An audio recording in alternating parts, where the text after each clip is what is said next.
Mayroon na naman pong update dito sa Facebook. Actually, matagal na ito, pero ngayon ko lang po magagawa ng video.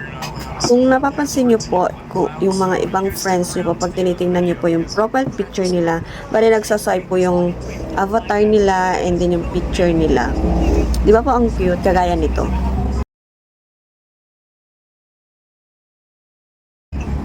Sa mga hindi pa po nakakaalam, so ganito lang po maglagay. Siyempre, na po, open natin yung Facebook account natin, tapos pindutin po natin yung 3 dots dito, and then punta po tayo dito sa edit.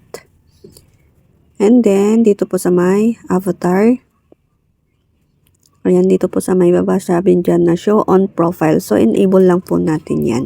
At kung gusto nating baguhin yung avatar natin, so pindutin lang po natin yung edit sa may itaas. Tapos yan, maglo-loading na.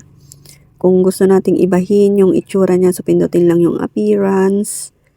And then, ayan na po yung hairstyle, eyebrows, sa eyes, at marami pa pong iba. Tapos, kung papalitan naman natin yung damit niya, so pindutin lang yung closet.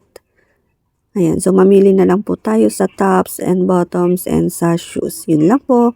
Thank you for watching and follow for more.